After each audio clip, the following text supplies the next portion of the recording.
Hello everyone. The topic of today's lecture is Euler equation of motion. So,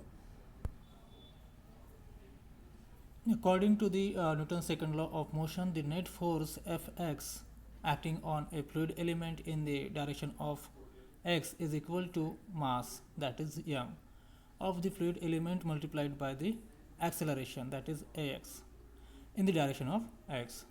Thus, mathematically, it can be written as Fx is equal to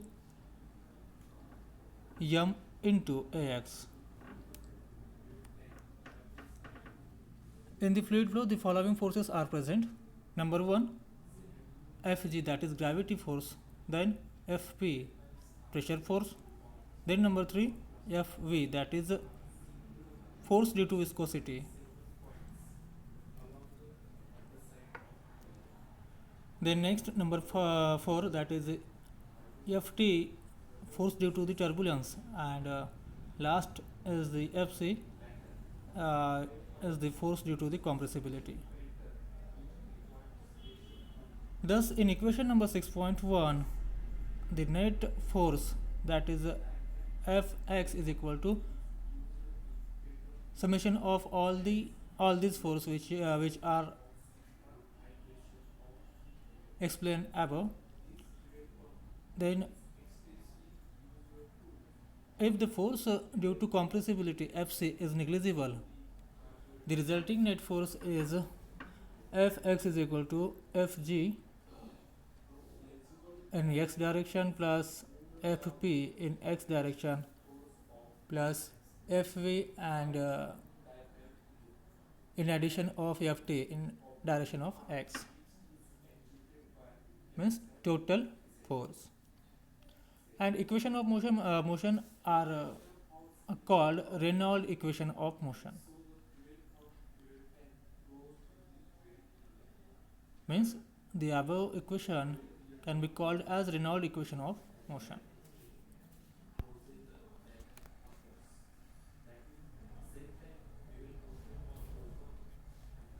Then Euler's equation of motion.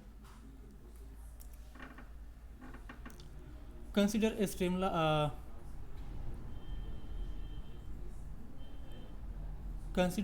streamline in which flow is taking place in s direction as shown in figure, that is 6.1.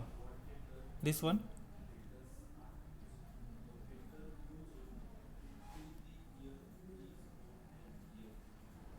This equation of motion in which force due to gravity and pressure are taken into consideration, and this is derived by considering the motion of the fluid element along a streamline as.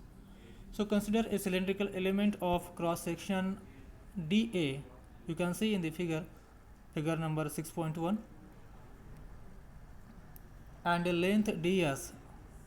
The force acting on the cylindrical element are: number 1, pressure force, that is P into dA in the direction of flow. Then second force is the pressure force, that is P plus del P by del S into ds multiplied by the dA, that is opposite to the direction of flow. And number 3 is the weight of element, rho GdA into ds. Let the theta is the angle between the direction of flow and the line of action of the weight of element. The resultant force on the fluid element in the direction of S must be equal to the mass of the fluid element into acceleration in the direction of S, which is given as P into dA minus in bracket P into P plus del P by del S into ds whole multiplied by dA minus rho G dA into ds into cos theta is equal to rho dA into ds into as, and as is the acceleration in the direction of x.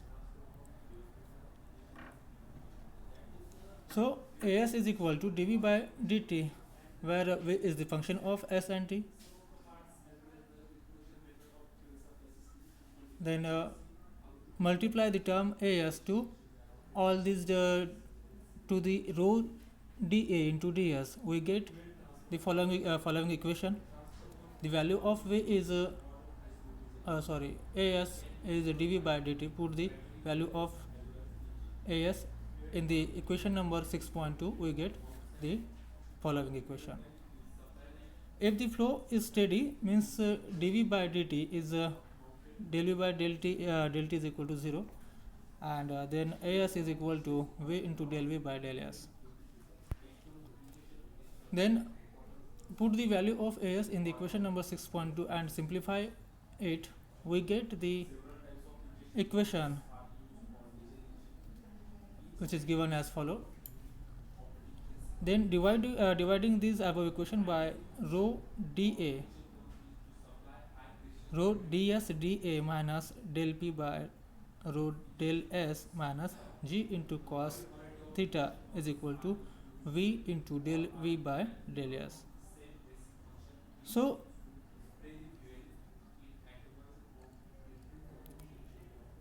from figure 6.1b, we have cos theta is equal to dz by ds.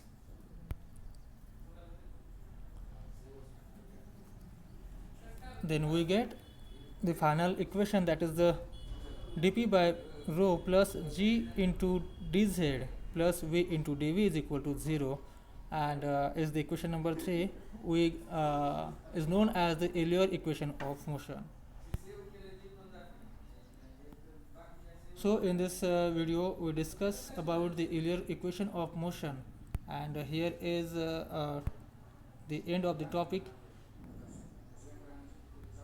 So thanks for watching. We'll meet in the next lecture, that is Bernoulli's equation and its applications. So thank you.